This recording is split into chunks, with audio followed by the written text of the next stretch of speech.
Hello and welcome back to Hellendale Hot Rods. It is December 2025.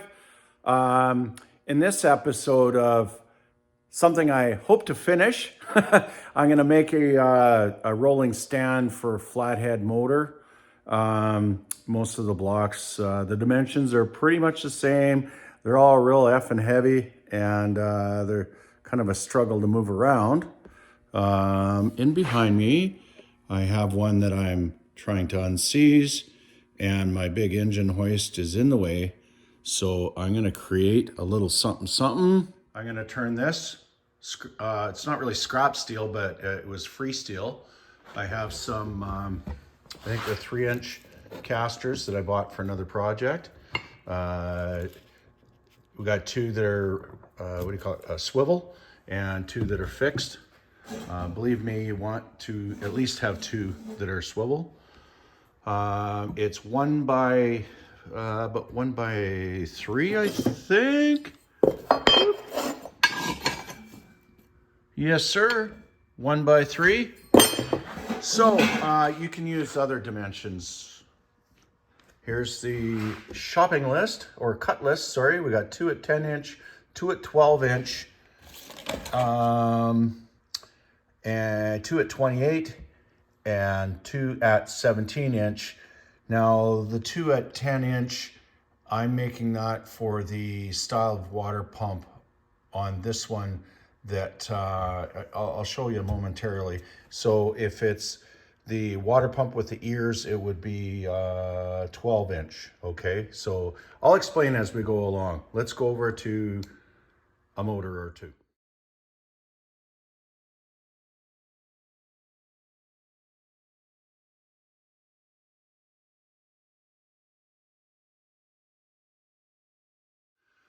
So here's a flathead motor with the ear style water pump that would sit on your ear mounts in your frame on the cross member. And here's a crappy Princess Auto cart that, well, the wheels quit about the first week I had it. It's been a piece of crap the whole time I've had it.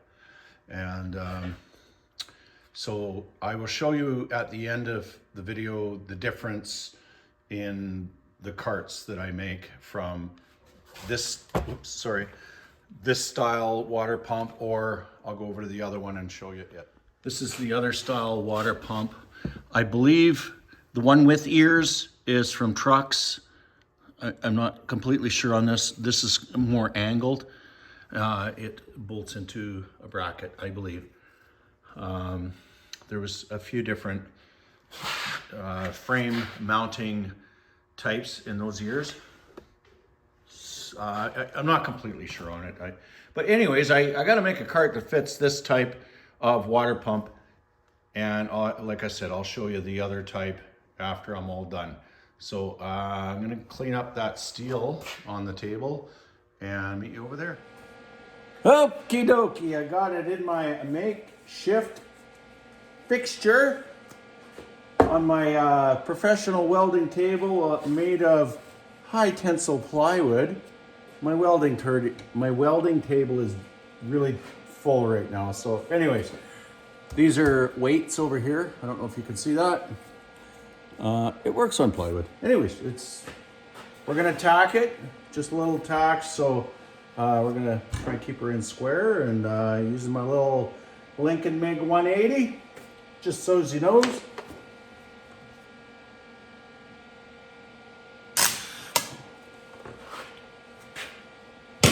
Adjusting the ground. Try that again.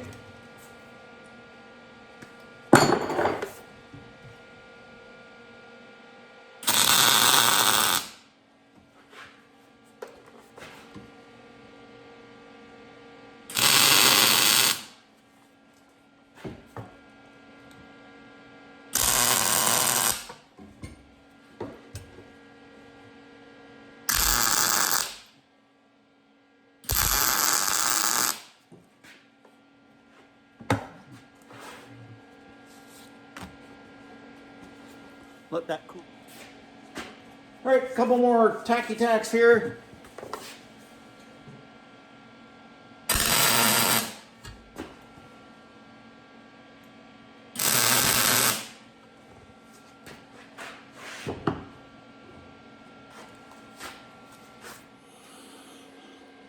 Okay, I got the flat part all welded up. It actually stayed nice and straight. Now we're gonna put the wheels on. You could bolt them if you want. You can get the type with a bolt all the way through. I just had these guys. So just make sure you grind that zinc coating off the edges there. I don't think it's too good to inhale that crap. When you do the swivels, I put mine back about 3/4 of an inch, just so I'm not tripping over the wheel if it's sticking out or something. Nothing more frustrating than something else in the shop to trip over besides extension cords and swivel wheels. So anyways, I got these guys clamped down. I ground everything down, so should be a fairly clean weld. I am just gonna get a little tack, if I can find the stinger here somewhere.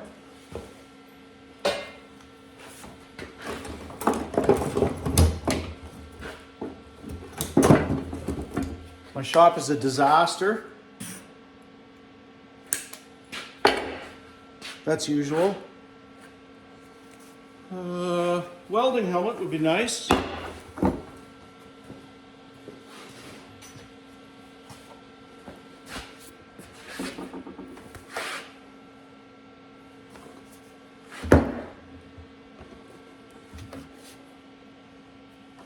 Oh my Lord. I'm having such a hard time with these helmets.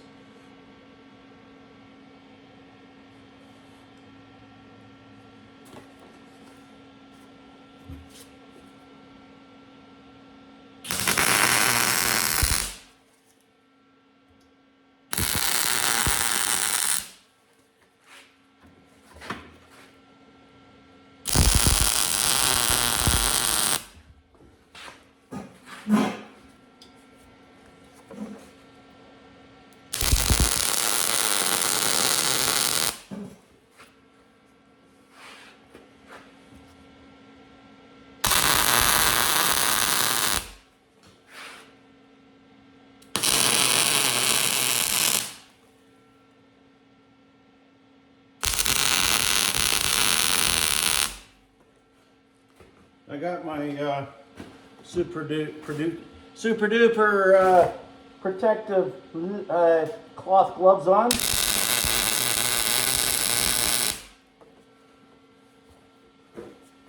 it don't make you stronger, it makes you stupider. Okay, tacked in. Think I'm gonna flip the whole thing around and I will clamp down the fixed wheels. I'm gonna flip it over. Should roll, right?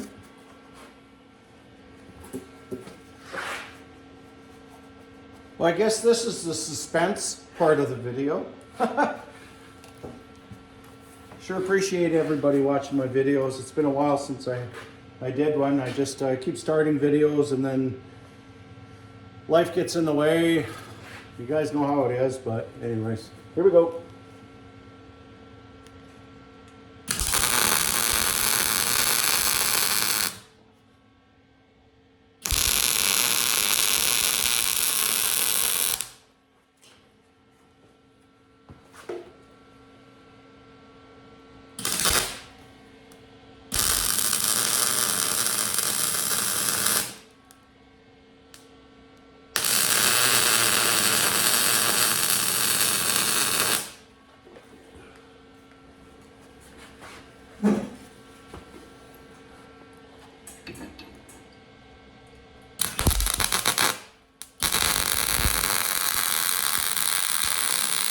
Gotta love that bacon sound.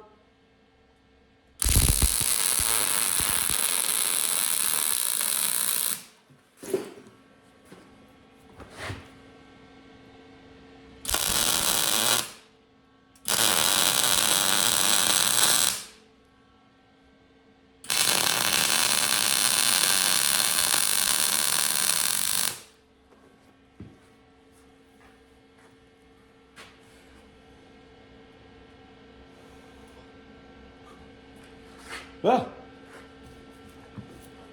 wheels are on.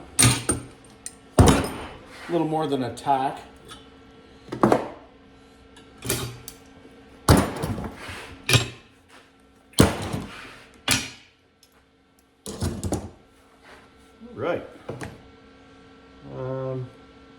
you know what? I think I'm gonna finish the welding on these guys.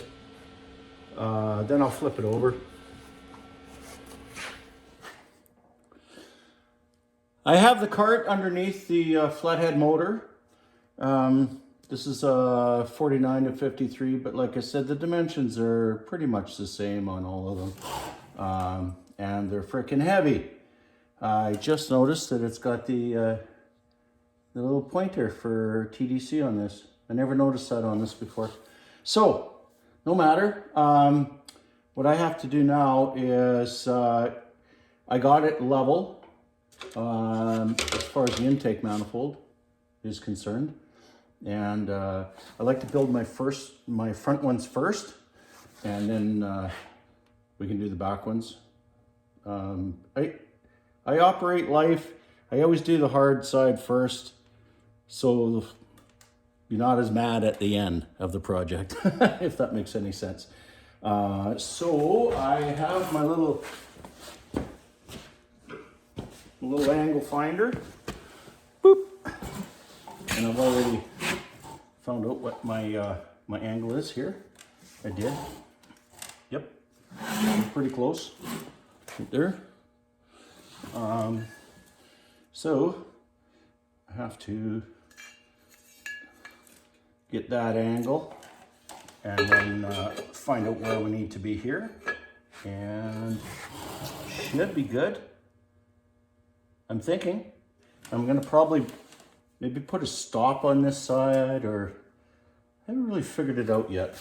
Or I might even, oh yeah, I don't know. I'll come up with something constructive. Like I said, I've done the type of cart with the water pump ears on it before, but I don't know if I have any other water pumps presently. So, yeah, and it's a challenge, right? You always need a challenge in life.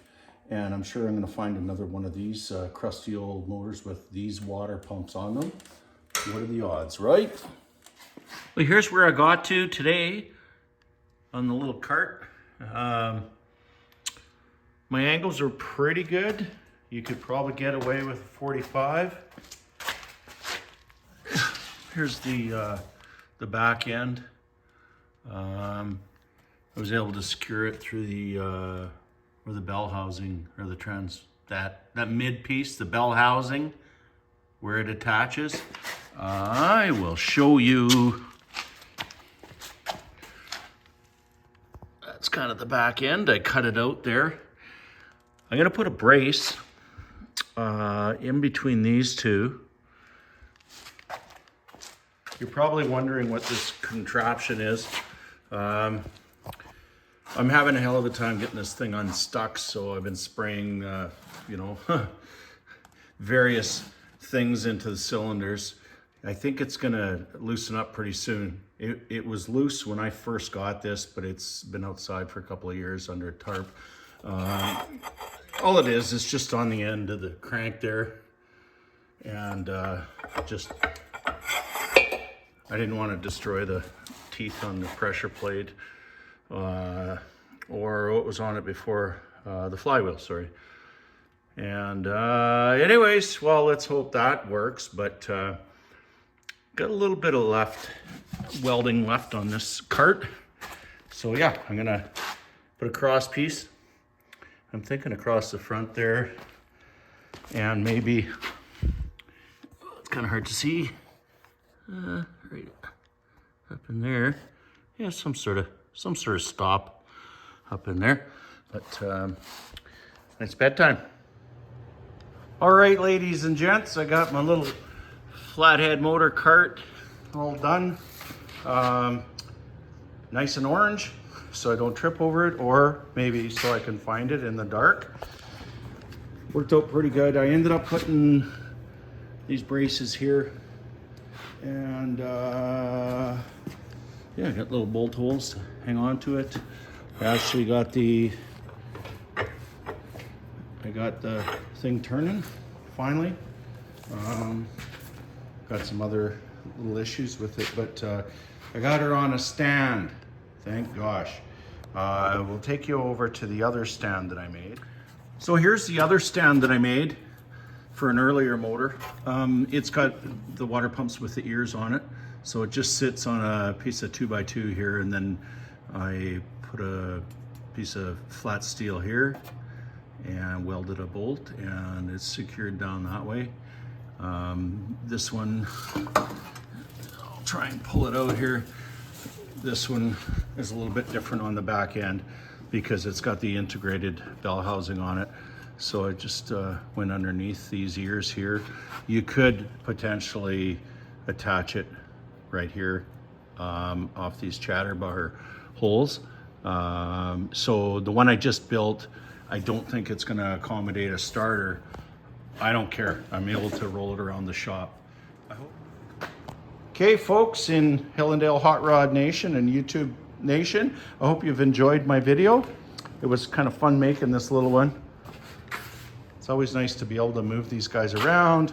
I can put my forks on my skid steer underneath there to put it in storage or put it in another building or whatever. Thanks for watching, everybody. I sure appreciate it. Hit like, don't like, comments, whatever. Always nice to hear from people.